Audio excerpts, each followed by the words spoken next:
maloclusión, anomalías unitarias de piezas dentarias mal posicionadas, pero también anomalías de los maxilares o combinación de los maxilares y las piezas dentarias, y entender un poquito cómo se clasifican estas maloclusiones y empezar a incluir terminología que ustedes pueden ver en una orden de laboratorio y entender qué significa una conversión, una divertición, una filoversión. Entonces, bueno, es una clase de terminología, por así decirlo, pero que van a ver que tiene un poquito de diagnóstico para entender por qué a veces un aparato de ortopedia tiene que tener algún elemento determinado, porque lo que se busca es corregir no solamente posición salud de piezas dentarias, sino la ortopedia, sobre todo lo que es la ortopedia funcional, ayuda a corregir funciones. Entonces, por eso es importante entender qué diferencia hay entre una mordida y una sobremordida, para que ustedes entiendan después la aplicación de los elementos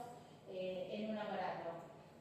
Básicamente diferenciamos la ortodoncia y la ortopedia, porque la ortodoncia, ¿a qué se les ocurre? Primero les pregunto, ¿cuál se les ocurre que es la diferencia entre ortodoncia y ortopedia? Exacto, ¿sí? Cuando hablamos de orto, en realidad tiene que ver con recto o algo normal, ¿sí? Y doncia es del diente, y pedia habla de corrección justamente a nivel más esqueletal, ¿sí? Obviamente que la ortodoncia también puede corregir cosas esqueletales, pero cuando se la relaciona o se la combina con la cirugía, ¿sí? Entonces ahí ya hablamos de tratamientos combinados de cirugía ortognática y de ortodoncia, ¿sí? Bueno, vamos a arrancar entonces. Obviamente que hay cosas que ustedes seguramente ya saben de dentición, sobre todo de dentición permanente. No voy a ponerme a hablar de cómo se enumeran los dientes en dentición permanente, pero probablemente de dentición temporaria no sepan mucho, porque en rehabilitación en prótesis no trabajan seguramente, o obviamente. No sé, ¿vieron algo de tratamiento de prótesis en niños? No, prótesis todavía. Ah, ok, perfecto. Entonces, entender que hay dos tipos de dentición, ¿no? La dentición temporaria, que la dentición temporaria es aquella, obviamente, la primera dentición que tienen los niños. Obviamente los tiempos, vamos a hablar un poquito de los tiempos, de cuándo aparecen estos dientes, cuándo se recambian. ¿Alguno tiene hijos del grupo? Bueno, muy bien. ¿Cuántos años tienen? Tengo dos, tienen 6 y 3. 6 y 3 años. Y 3 años, bien.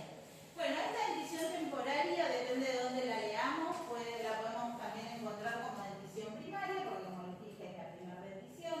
También dentición caduca, porque es una dentición que está por un tiempito corto y después se recambia por las piezas permanentes. Se recambia por las piezas permanentes si está su reemplazo, ¿sí? Ahora, si hay un faltante de una pieza dentaria permanente, que se lo conoce como agenesia, probablemente ese diente temporario perdure en la vida de ese paciente mientras se mantenga esa raíz.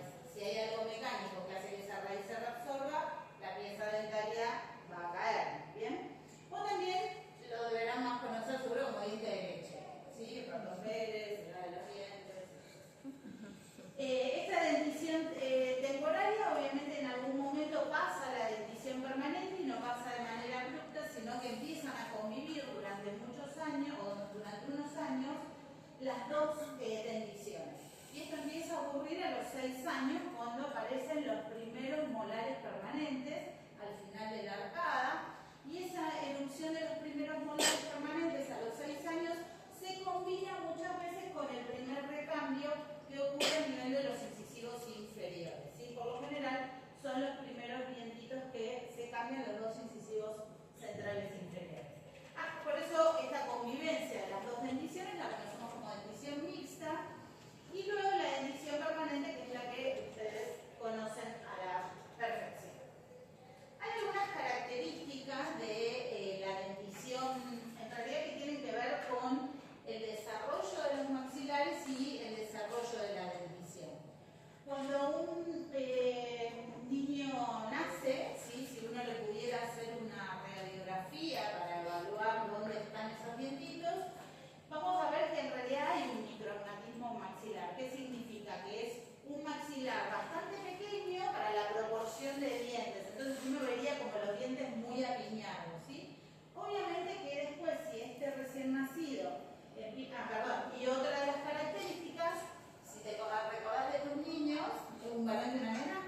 dos nenas. ¿Dos nenas? Ok. Todo bebé, bueno, algunos tendrá sobrinos, amigos que tienen hijos, pero todo bebé tiene esto, ¿sí? Como que uno lo ve de perfil y parece Felipe, el de Mafalda, así como el mentón más para atrás de lo que uno piensa como un perfil armónico o recto, que es lo normal, ¿sí? Pero esto es normal en el niño. ¿Por qué? Porque hay un montón de condiciones anatómicas genitales, en realidad, de formación de esta mandíbula. No hay un cóndilo desarrollado, hay una cavidad glenoidea plana, ahora vamos a hablar de las características, y eso lo consideramos como normal, ¿sí? Porque después esto se va a desarrollar, y se va a desarrollar en función también de la función. Por eso es tan importante el amamantamiento, la posición de amamantamiento, las policultoras, que parece como que ahora se pusieron de moda, pero en realidad es re importante. Por ejemplo, que el niño no esté todo el tiempo tomando el amamantamiento con el niño totalmente acostado, como uno que hacía. Agarraron alguna vez a algún sobrino para darle una mamadera o alguna hijo de un amigo, lo ponen horizontal y la mamadera. Bueno, eso está comprobado y que eso genera incluso que esta mandíbula quede más para atrás. Y más del 80% de la población, por lo menos en lo que es Latinoamérica y sobre todo en nuestro país, más del 80% tenemos, digo en general,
que luego se cambian por los premolares. Entonces vamos a ver que esa diferencia de tamaño es muy importante mantenerla, por eso cuando un niño tiene caries en un molar, hay algunos que dicen, no, espera que total se lo va a perder. Los padres mismos a veces dicen, no, total es un diente de leche y se le va a caer.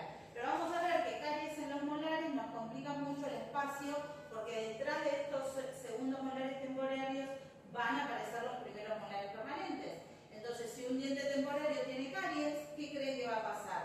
¿Le roba espacio o le gana espacio para los permanentes?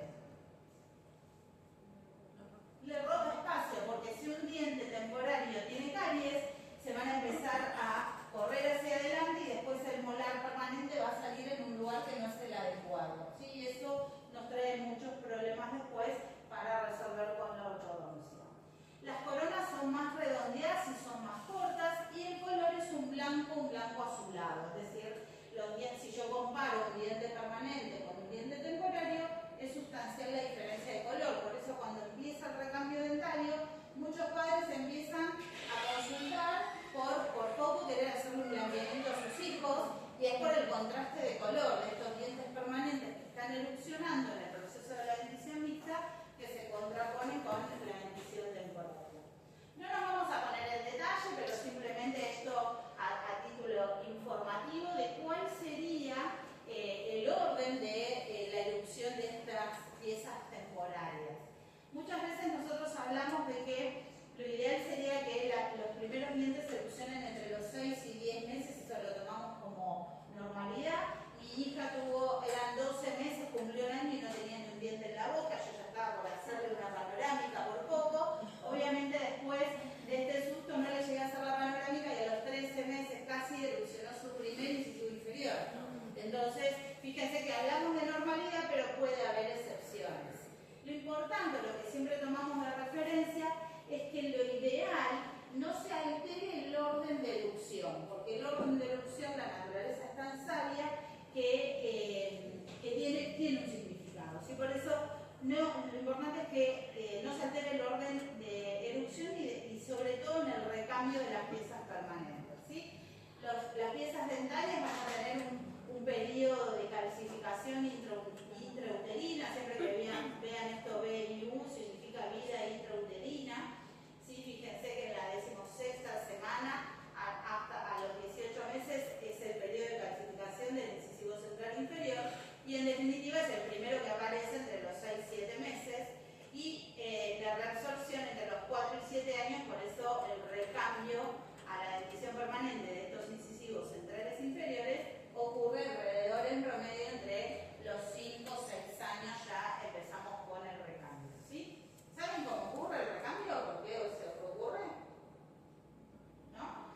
Bueno, la pieza dentaria permanente, ¿sí?, empieza a formar su raíz, y en ese generar raíz, su propia raíz, empieza a desplazarse y empieza a tomar contacto con la pieza dentaria temporaria.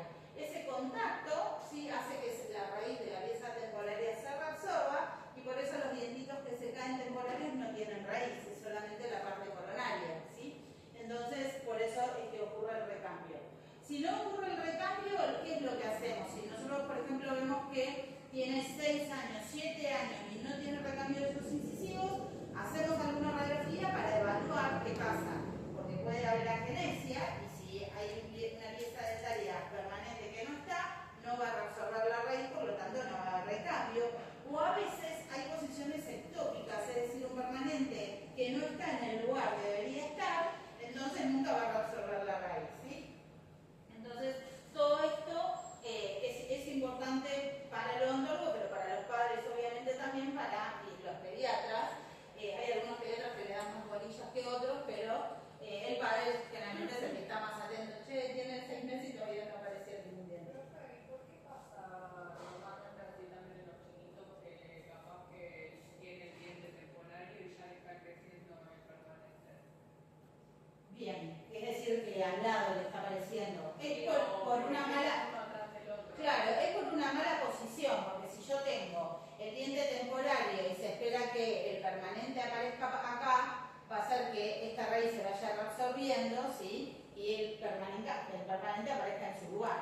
El tema que a veces por una falta de espacio, por un maxilar que no se desarrolló como corresponde, entonces como no tiene lugar el diente, se empieza a, digamos, a formar en una angulación diferente. Entonces hace que, por ejemplo, este permanente empieza como a querer reabsorber la raíz porque lo está tocando, pero no lo suficiente para que se reabsorba todo y caiga el temporario. Entonces aparece el permanente en una posición anómala y por eso la persistencia del temporario.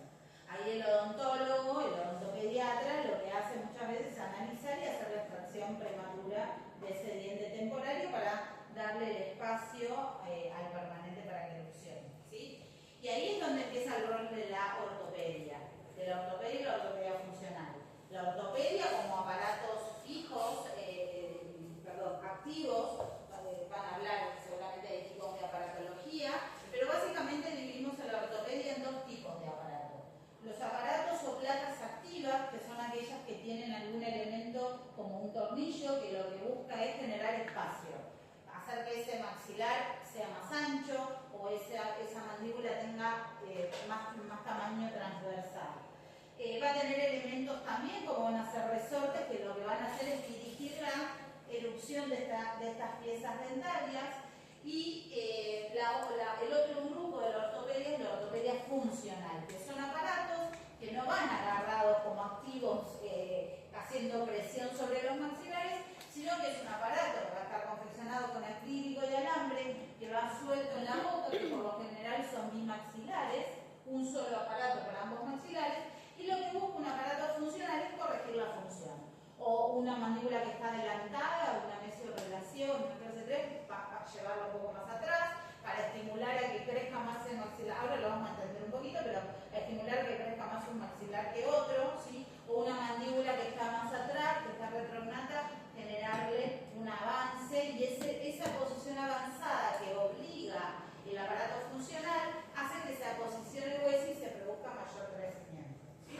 El aparato funcional busca corregir función y que esa función ayude a una formación correcta o posicionamiento correcto de los maxilares, ¿sí? O un pacientito que, por ejemplo, deglute, pero al deglutir pone la lengua entre medio de los incisivos, entonces va a tener seguramente una mordida abierta. ¿Qué tengo que pensar? Que el aparato, yo como como ortodoncista o que hago ortopedia, ¿qué voy a tener que pensar que tenga mi aparato? ¿Qué voy a diseñar? ¿Qué les voy a pedir a ustedes que hagan? Bueno, que ponga algo que físicamente frene la posición de esa lengua que se mete entre los incisivos. Porque donde yo los dientes le saco el estímulo de esa lengua que hace fuerza, los dientes y los huesos se van a acomodar para cerrar. ¿Está bien? Porque si yo les digo traguen saliva, junten saliva y traguen. ¿Qué pasa con sus dientes y qué pasa con sus labios? Se están tocando. ¿Los labios se cierran? Ahora les digo, abran la boca y traguen saliva. Y no me hagan trampa, traten de tragar saliva sin cerrar los labios. Es imposible. ¿Por qué? Porque para tragar necesitamos hacer vacío. El primer vacío que tenemos es en los labios.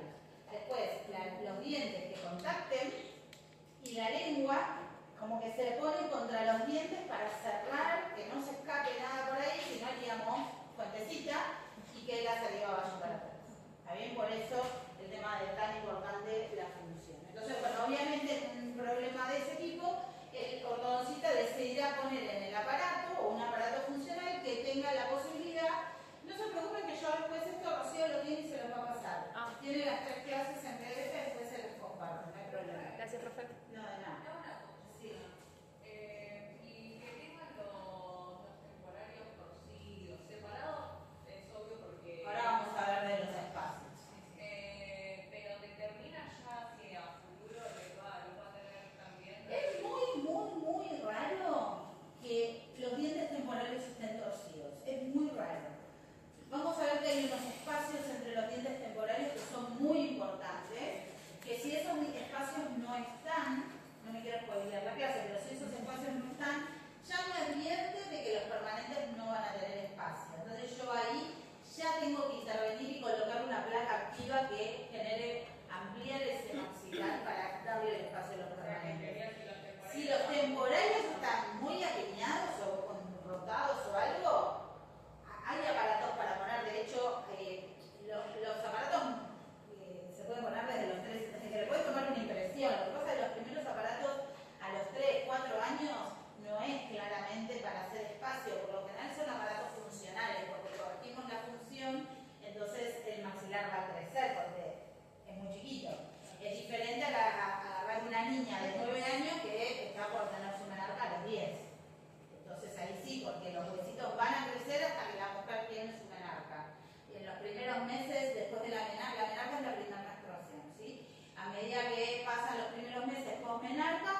hace porque nos trae tarde el niño, porque el odontopediatra no lo vio y no lo derivó al ortodoncista o lo que sea, no importa.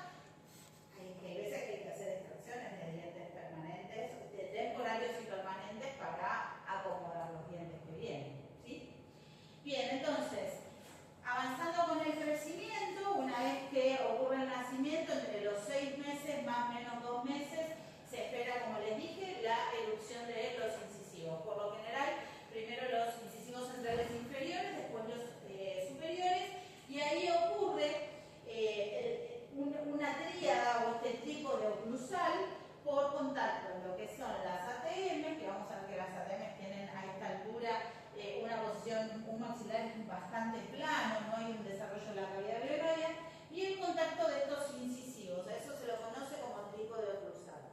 Una de las características de diferenciación entre la dentición temporal y permanente es el ángulo interincisivo que ocurre entre los incisivos superiores e inferiores.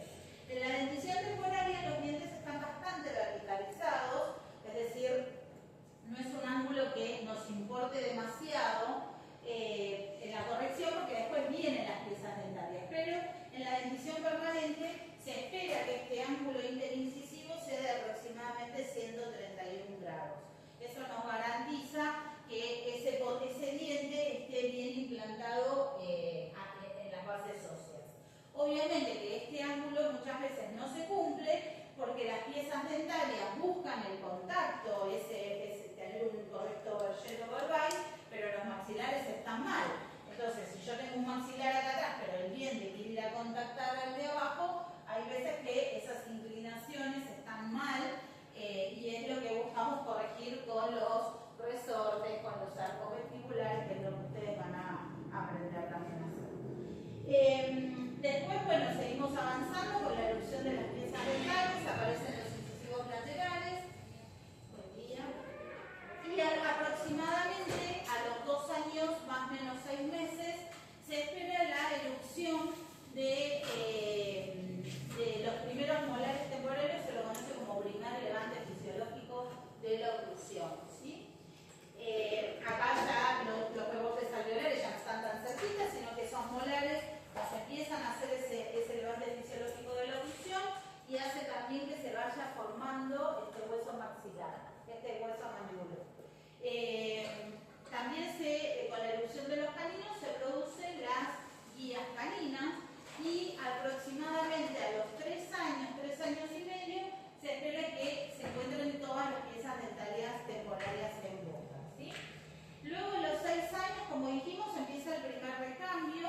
Fíjense, 6 años más o menos 9 meses, hay niños que a los 5 y a los 7 años tienen este recambio, por eso tiene un periodo de ventana bastante amplio, con el recambio de los incisivos centrales, tanto primero los inferiores y después los superiores.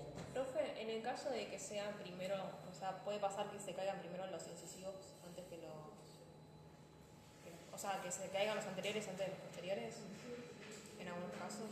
Los temporarios, los molares temporarios se cambian a los 9 o 10 años. Así que los molares temporarios son uno de los últimos. Hay unos caninos superiores que van a estar por último, pero es una de las últimas piezas dentarias que se cambian. Siempre se empieza por los incisivos. Inferiores, superiores, a veces van casi a la par. Y esto puede coincidir con la erupción de los primeros molares permanentes que ocurre a los 6 años. A veces es casi todo en simultáneo dependiendo del niño. Pero a los 6 años ocurre el recambio de incisivos inferiores y la erupción de los primeros molares permanentes. Por eso ahí hacemos mucho hincapié en el cuidado, porque esas piezas no se cambian. Hay muchos padres que, bueno, es otro dientito de leche porque todavía tiene 6 años y por eso son los molares generalmente que perduran mucho más años en la vida de un paciente, por eso son los que por lo general más restauraciones tienen, ¿sí? Pues son los primeros que aparecen y sobre todo en el sector posterior. Bien, acá empezamos a hablar de espacios. Los espacios de Baume son diastemas que ocurren entre los incisivos superiores e inferiores, son normales. Hay veces que hay padres que nos llegan y dicen, porque mi nena tiene 5 años y tiene muchos espacios entre los dientes y nosotros hacemos una fiesta. ¿Por qué? Porque esos espacios, esos diastemas entre los incisivos superiores e inferiores, como dice ahí, son normales y deseables. ¿Por los dientes permanentes que vienen a su recambio son mucho más grandes. Si yo en la dentición temporaria no tengo estos espacios, ya sé que estos dientes van a salir torcidos. ¿Sí? Por eso son tan importantes los espacios de Bowman. Después, otros espacios que se los conoce como espacio del primate o espacio primate, es un diastema que se va a ubicar en distal del lateral o mesial del canino superior y en distal del canino inferior y mesial del primer molar temporario. Estos espacios, al igual que los espacios de Bowman que vimos recién, también ayudan a compensar la diferencia de tamaño, pero en general hablamos de que este espacio nos va a permitir un correcto posicionamiento de los caninos permanentes que vienen en este lugar. ¿Sí? Para que si en el niño, en la dentición temporaria, estos caninos están en una correcta relación, ahora vamos a ver lo que es una clase 1 canina, bueno, los permanentes, si tuvieron el espacio, van a ir a esta misma correcta posición. ¿Sí?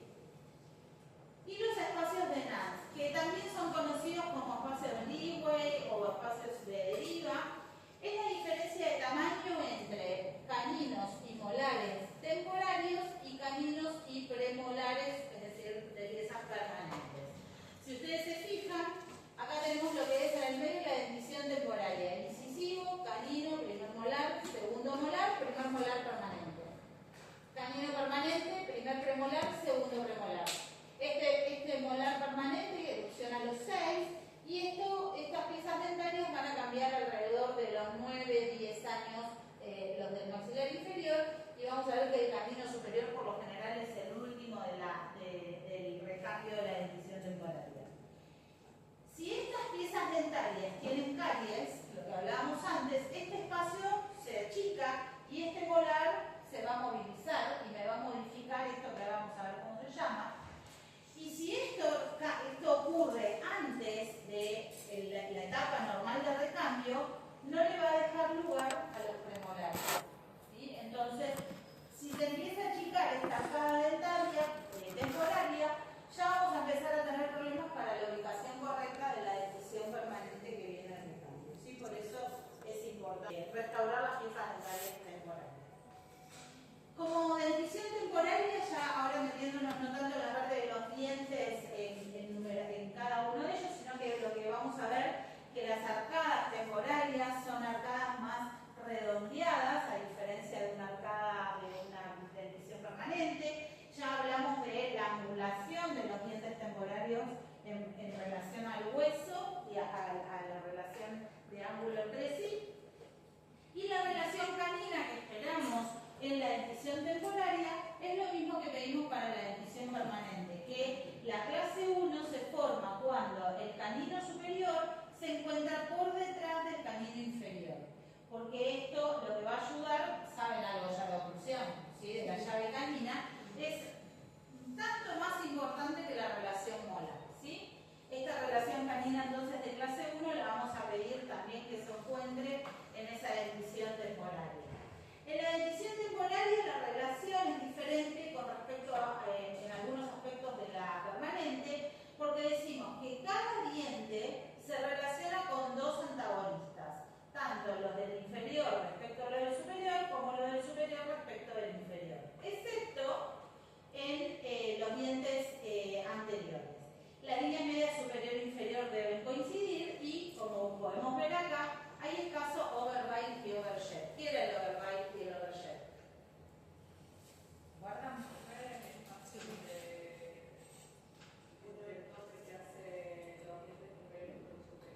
Bien. ¿Y qué diferencia hay entre el overjet y el overbite? El overjet es uno que con la altura y otro es su altura horizontal y vertical. ¿Altura? Horizontal y vertical. Exacto, es la relación horizontal y vertical. Overbite es la vertical, es decir, cuánto mis dientes superiores cubren a los inferiores, ¿sí? En una dentición permanente, ¿cuánto sería la norma, más o menos? A ver.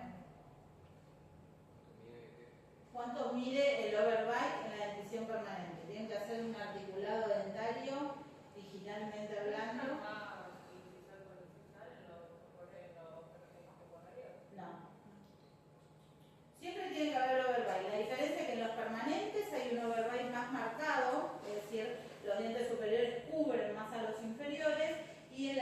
dentición permanente es escasa.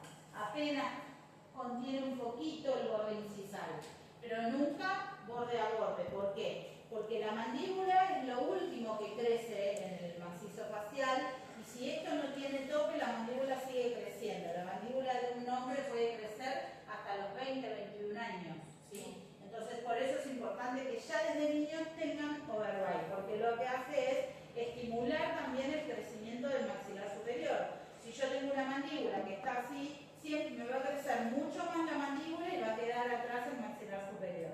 Entonces el overbite es importante. La diferencia es que el overbite en una dentición permanente puede ser de aproximadamente 2,5 milímetros, 3, dependiendo del que autor lean, y en la dentición temporaria a veces es 1, 1,5, es muy poquito, ¿sí? El overjet a nivel horizontal, es decir, es en este sentido, a nivel sagital, ¿sí? También, en comparación con el overjet que encontramos en la dentición permanente, es mucho menor en la dentición temporaria, ¿sí? Esto que les decía hace un rato, que ahora lo iban a nombrar, lo que es el plano poslácteo recto en la dentición temporaria, ¿sí? Lo que se espera en la dentición temporaria que los segundos molares temporarios en distal terminen a la misma altura, ¿sí?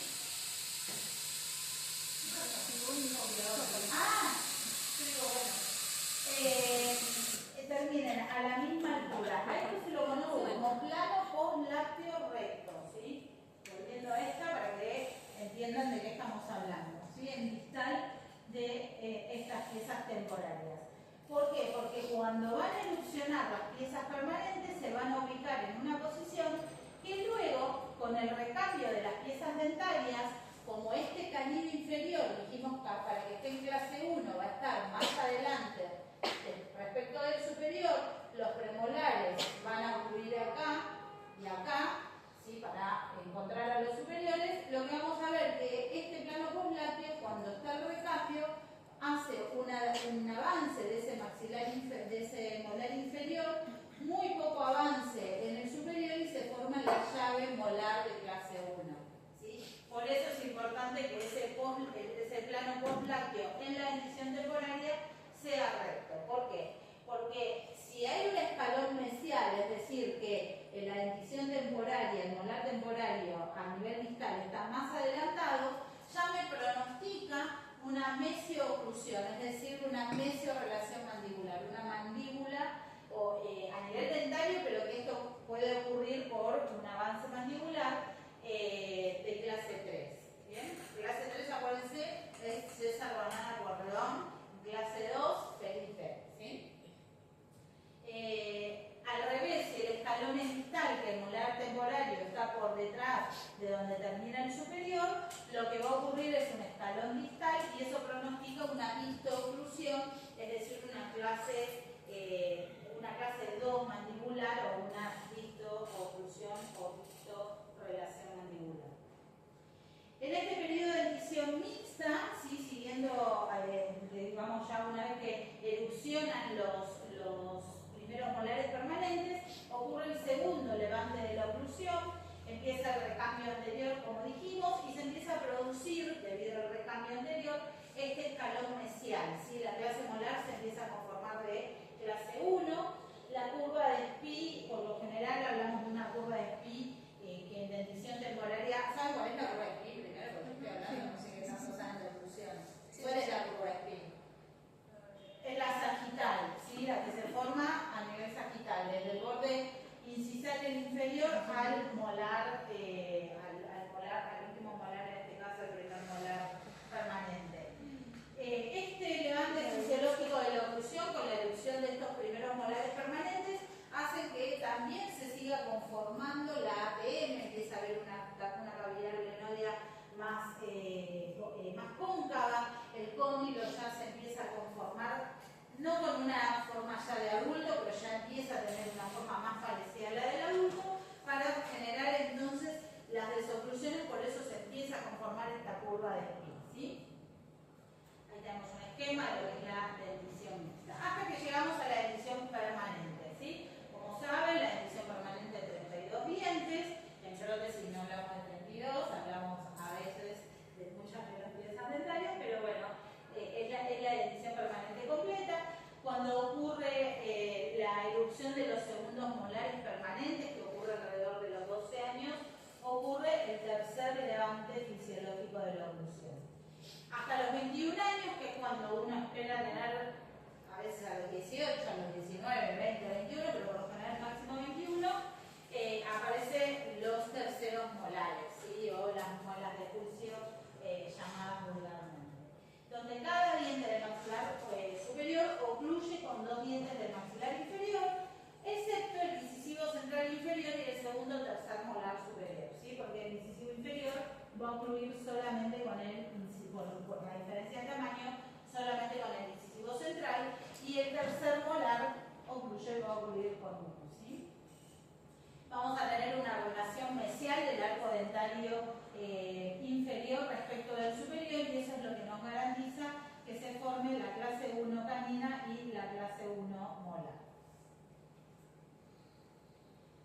Bueno, acá los tiempos de elusión, como les decía, el primer molar permanente a los 6 años, luego los incisivos centrales, incisivos laterales, seguimos con primeros y segundos premolares, los segundos molares aparecen a los 12 años, el canino entre los 10 y los 13, por lo general a los 10 aparecen los caninos inferiores y luego los superiores, y el tercer molar entre los 18 y los 25 años, ¿sí?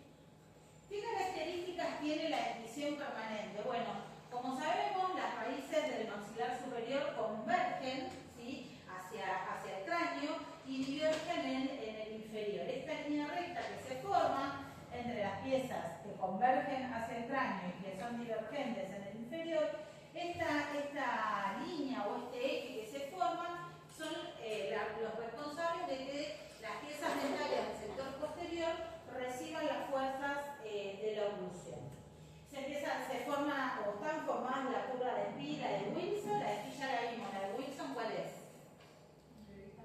Encendido frontal, ¿sí? Esa curva de Wilson, ambas curvas en realidad son las que garantizan la desoclusión. Recuerden que los movimientos excéntricos los contactos tienen que estar a nivel de los caninos, por eso es tan importante la guía canina para producir la desoclusión en el sector posterior y anterior, ¿sí?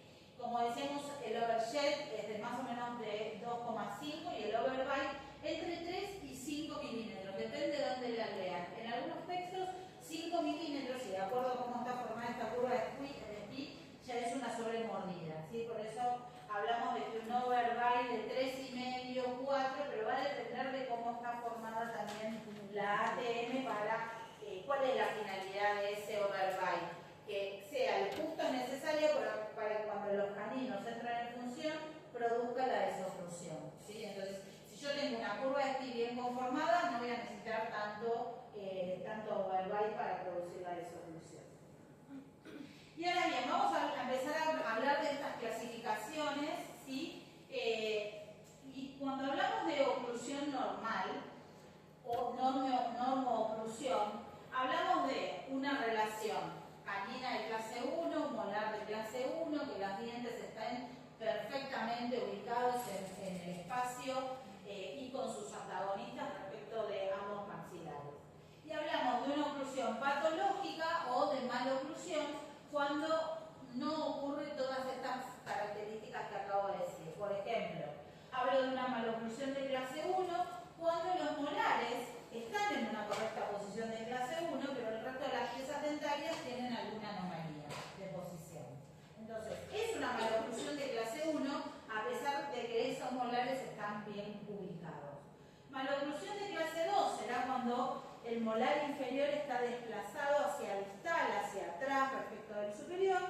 Ahora vamos a entender cómo se considera correcto esta clase 1. Y la clase 3, donde este primer molar inferior está avanzado o adelantado respecto del primer molar superior.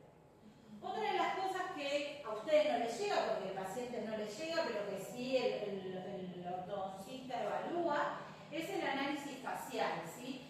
Pacientes que tienen, por lo general, un perfil convexo son pacientes que van a tener sus piezas dentarias o sus maxilares y sus piezas dentarias, pero los dientes proinclinados, donde los labios generan, o bien este maxilar superior respecto del inferior está más adelantado, entonces de perfil recto, que es el deseable como normal, a pasar a un perfil cóncavo, que es lo inverso al convexo, donde vemos una mandíbula más adelantada.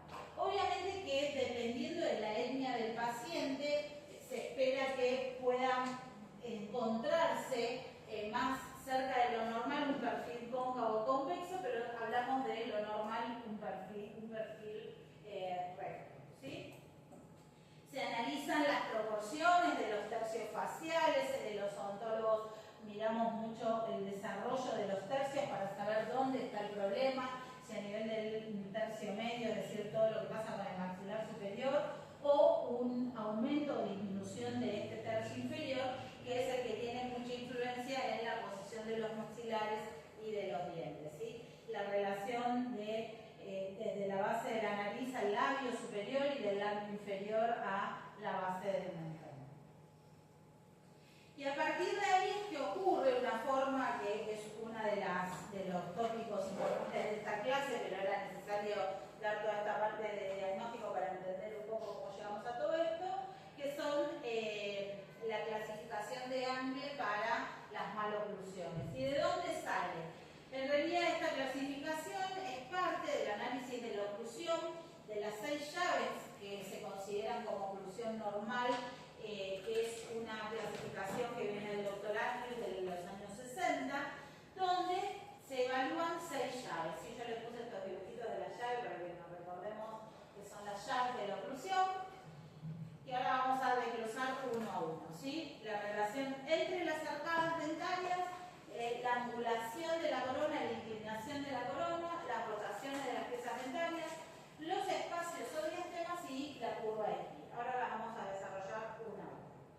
Con respecto a la primera llave, esta primera llave es la que se conoce como la llave molar o la clasificación de Angle para la relación de estos primeros molares permanentes.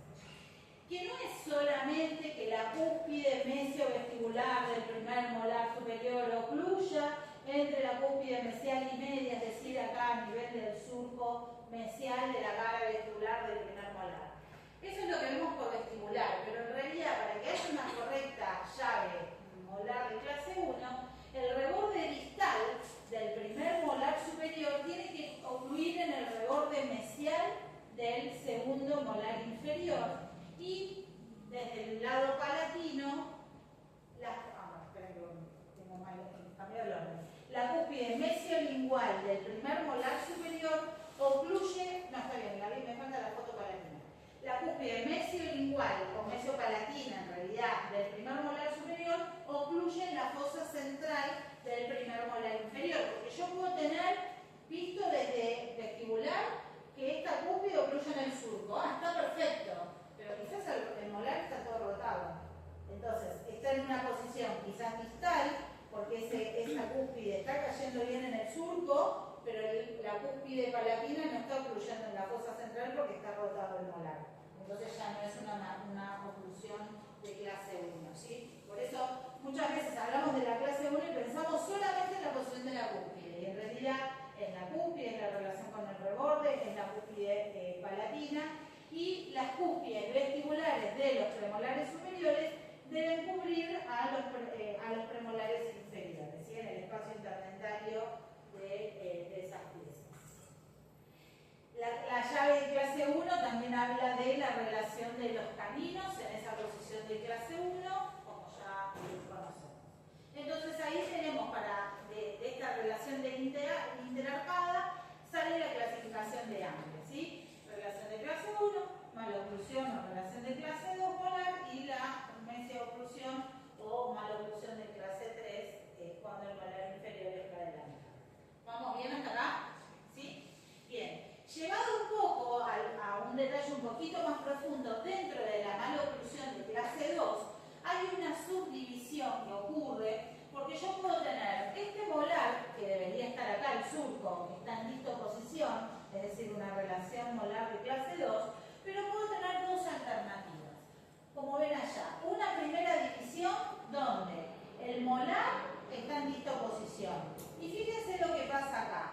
Hay un escalón, hay un overjet muy aumentado y estos incisivos están están proinclinados, ¿sí? A eso se lo conoce como clase 2, primera división. Pero también puede ocurrir esto, que por alguna acción de los labios, o esto capaz puede haber ocurrido porque se chupaba el dedo, ¿sí? Entonces esos incisivos superiores están vestibularizados. Sí, pero el chupete y el dedo pueden dejar, más que esto, una mordida abierta también. Esto a veces puede ser una interposición labial. Hay overjet, un poquito de overjet, se metió el labio, esto hace más fuerza, hace que el overjet aumente. Entonces la función hay que corregirla para que esto no ocurra, ¿sí? Y en la segunda división también tengo una relación distal del molar inferior, pero fíjense, ocurre esto, es como los cornitos, digo, yo tengo los incisivos laterales un poquito más proinclinados, como vamos a ver en la foto, y los dos centrales retroinclinados, ¿sí? Entonces, ¿esto qué hace? Una traba y el maxilar inferior no crece.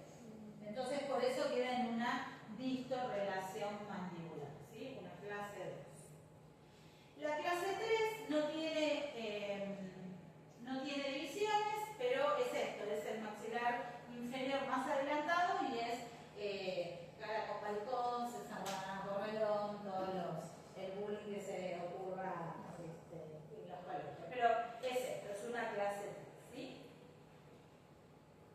Bien, segunda llave, la angulación de la corona ostitis.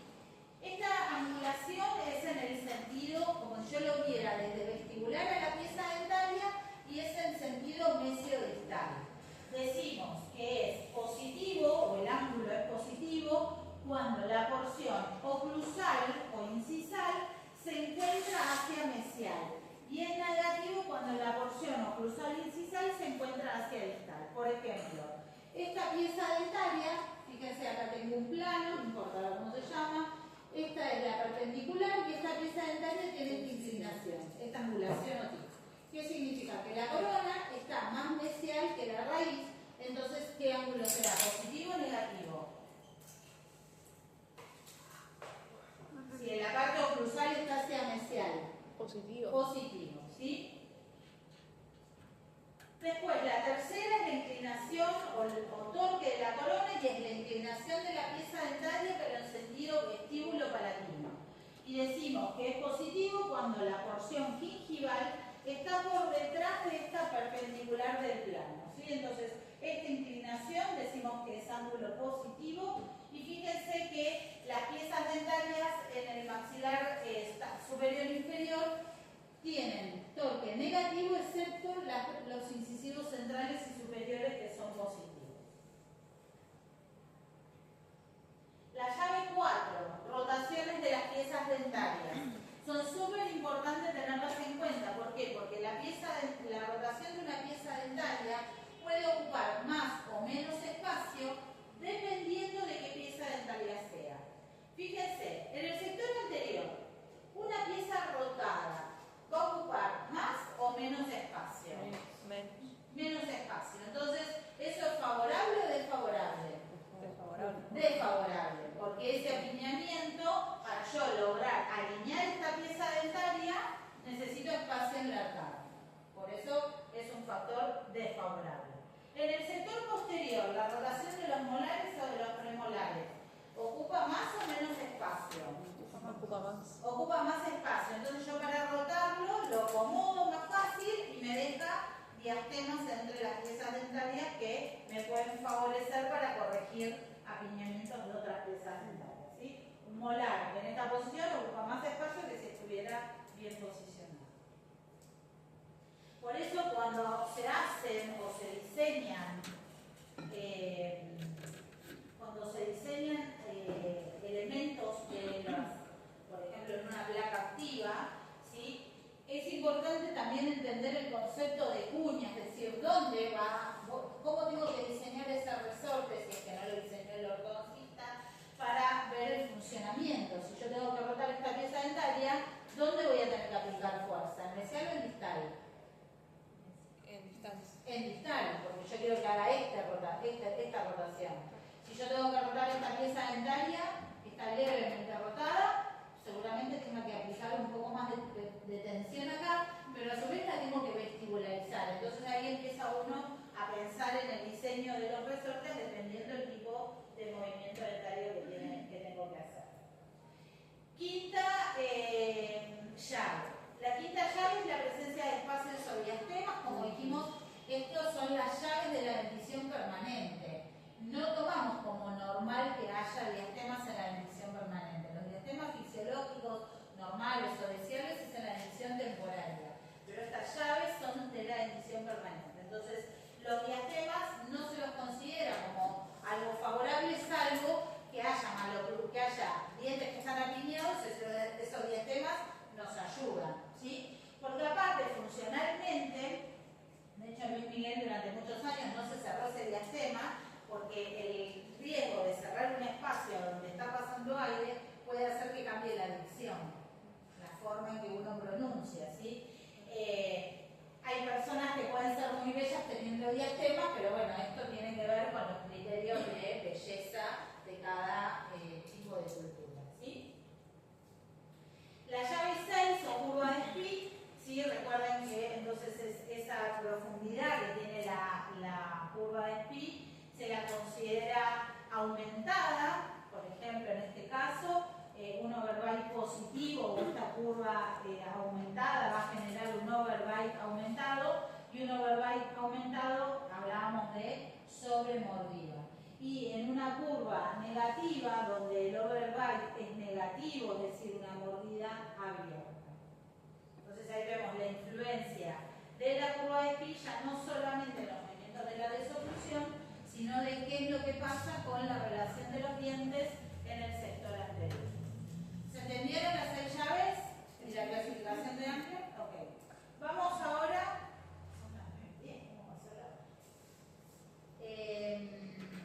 Vamos ahora a las anomalías de posición dentaria, anomalías individuales.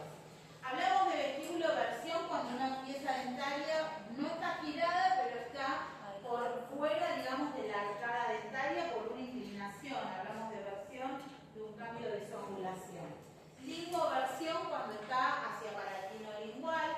Distoversión cuando tiene está girado sobre su propio eje, pero la parte distal de la pieza dentaria está, la parte distal de este central está hacia palatino y la mesial a vestibular.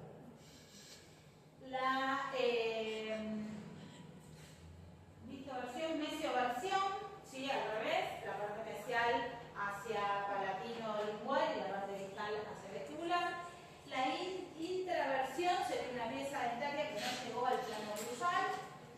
La extraversión, una pieza dentaria, como vemos, el lateral que sobrepasó la línea del plano cruzal.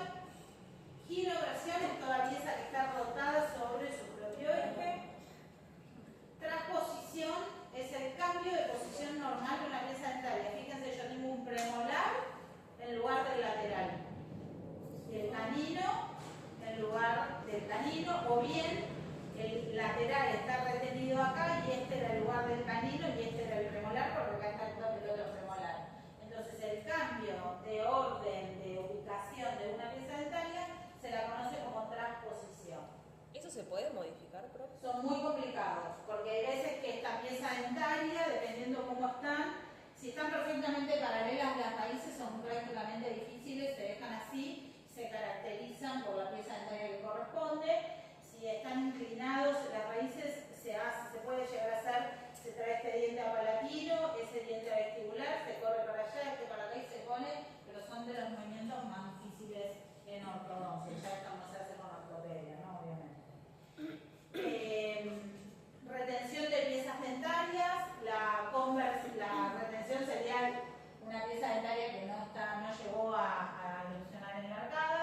La conversión, que es el cambio de inclinación de esas piezas dentarias de tip, digamos, donde las coronas están juntas y las raíces más abiertas.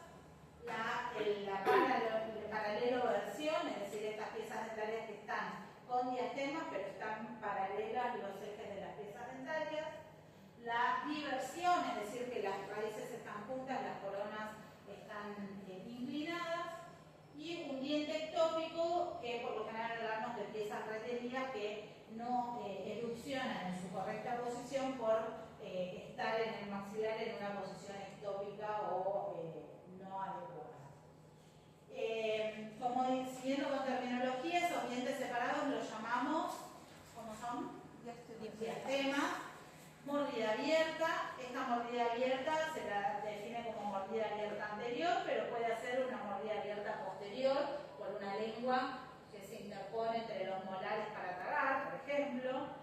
Sobre mordida superior, donde hay un overbite aumentado. Acá recuerden que el overbite es negativo. La mordida cruzada, que puede ser mordida cruzada anterior, como puede ser en una clase 3, o una mordida cruzada posterior, como ven acá. Una mordida borde a borde, donde los incisivos tocan incisivo con incisivo, y una sobremordida inferior, es decir, una mordida cruzada con sobremordida. ¿Sí? La terminología va a variar de los libros, de donde uno lea o de los autores.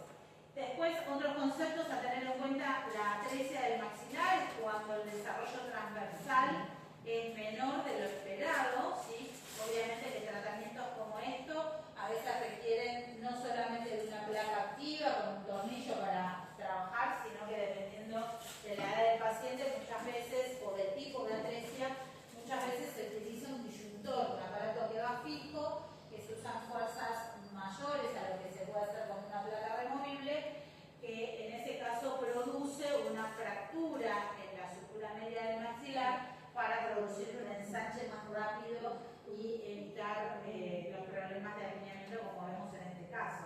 Este maxilar es sin forma de guitarra, probablemente es un paciente que succiona con el buccinador para tragar. Hace este movimiento.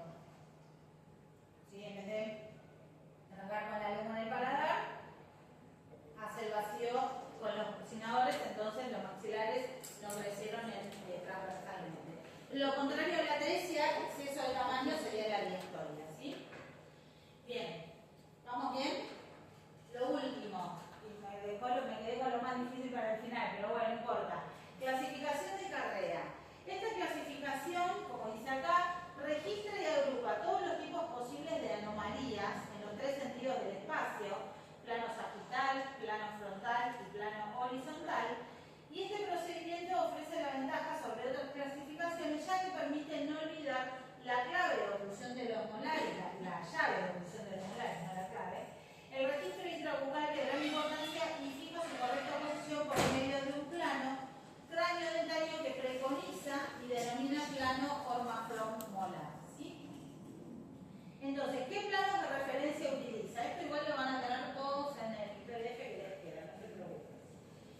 Además del plano sagital y el horizontal de Frankfurt, ¿saben de dónde es el plano de Frankfurt? ¿De dónde?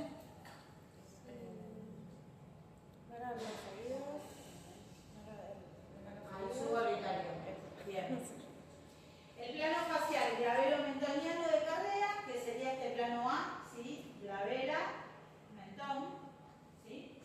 El plano Orma-From molar de Carrea, que es el plano B, que si se fijan, pasa por mesial acá del primer molar, ¿sí? Pasa por el reborde glutario y corta, digamos, en algún lado del hueso frontal.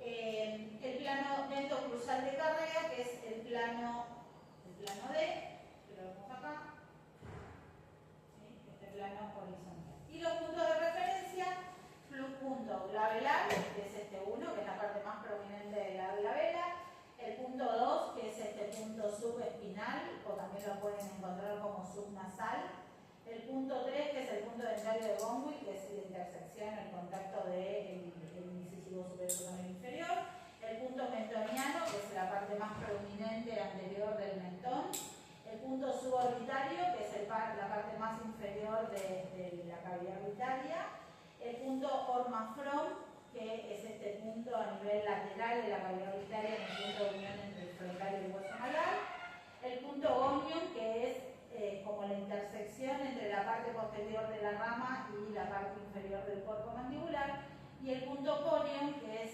el que forma el plano de Frankfurt a nivel del conducto auditivo externo, ¿sí? Estos puntos se toman a nivel de una radiografía, ¿no? En esta clasificación de Carrea, la terminología nasia hace referencia al maxilar superior y mentonismo al maxilar inferior.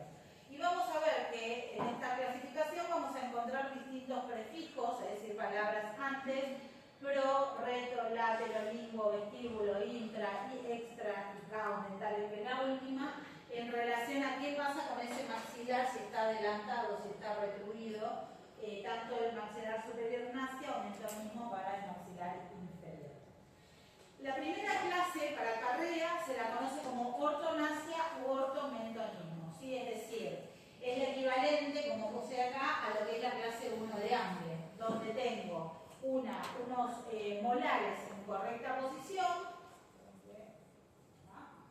Los molares están en correcta posición, pero fíjense que puede pasar que los incisivos estén los dos retruidos, puedo tener un incisivo superior adelantado y uno normal, puedo tener un incisivo superior retruido y el inferior normal, puedo tener uno superior normal pero un inferior proinclinado, puedo tener el superior normal pero el inferior en retroposición, o puedo tener los dos incisivos, tanto superior como inferior, adelantados con respecto a qué? Con respecto a este plano labela-mentón que habíamos visto en los planos que utiliza Carrera. Pero en todos los casos los molares estaban bien posicionados. Entonces, esta maloclusión es, tengo los molares bien ubicados, pero el resto de los dientes en mal posición. Esta sería la primera clase de carrera ortonasia u ortomentonismo. ¿Por qué? Porque lo que me está diciendo es que los maxilares están en correcta posición. El problema es dentario, ¿sí? Fíjense que los maxilares están todos alineados como corresponde a ese plano labela-mentón. En la clase 2, fíjense que la pronasia o retromentonismo que equivale a la clase 2, donde yo tengo el molar superior adelantado o el molar inferior retruido pero el superior correcto, o un error entre los dos, el superior adelantado y el inferior retruido. Y las alteraciones que puedo tener en el sector anterior de las piezas dentarias de ese paciente.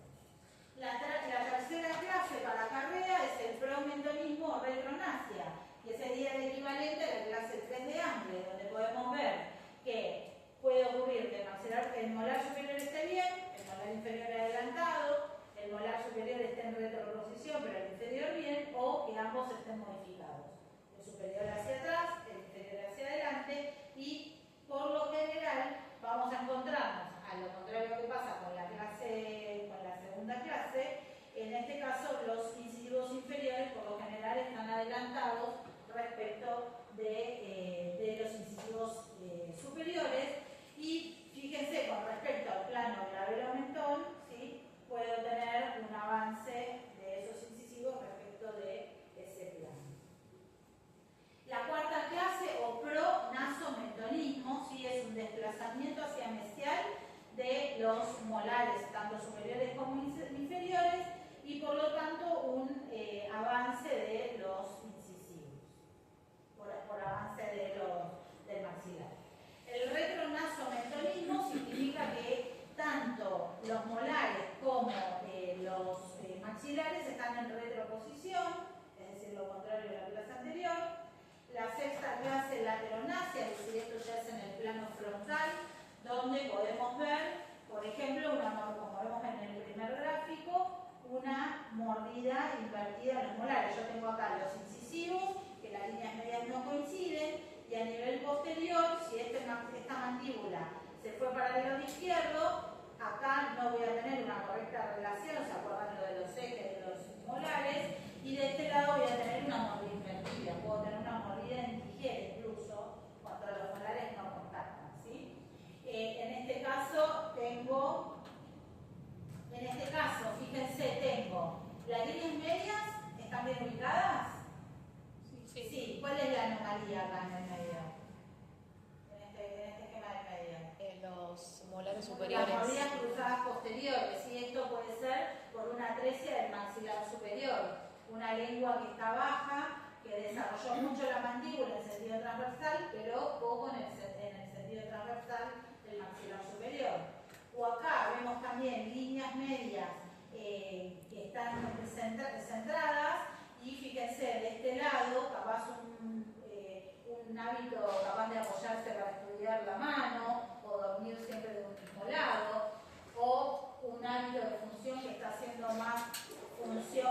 molar de este lado que produjo una mordida cruzada acá, pero de este lado está bien. Es decir, es una mordida cruzada unilateral. En este caso es una mordida cruzada posterior bilateral. ¿Sí?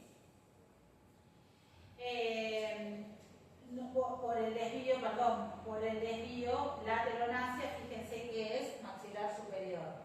Lo mismo para el maxilar inferior. ¿Sí? Es decir, que el maxilar superior está bien de tamaño, pero el problema acá lo tengo con el maxilar inferior.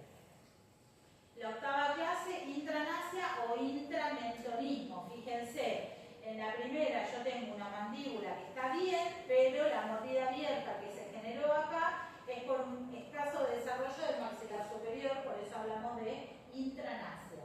O intramentonismo, o la combinación de ambas, donde esa mordida es a causa de los dos maxilares. La novena clase, lo contrario de la anterior, es intranasia o intramentonismo, donde hubo un mayor desarrollo del maxilar superior, por ejemplo, y o del maxilar inferior, a nivel de sentido vertical del crecimiento de las alveolares, donde se produce lo contrario, que es una sobremordida, ¿sí? Donde el overbite es aumentado. Y la última, décima clase, que es el caos dentario, donde están todas las anomalías que no entraron en ninguna de las clasificaciones anteriores, donde hay un grave desequilibrio entre las arcadas, las posiciones de las piezas dentarias en su relación con los maxilares y los maxilares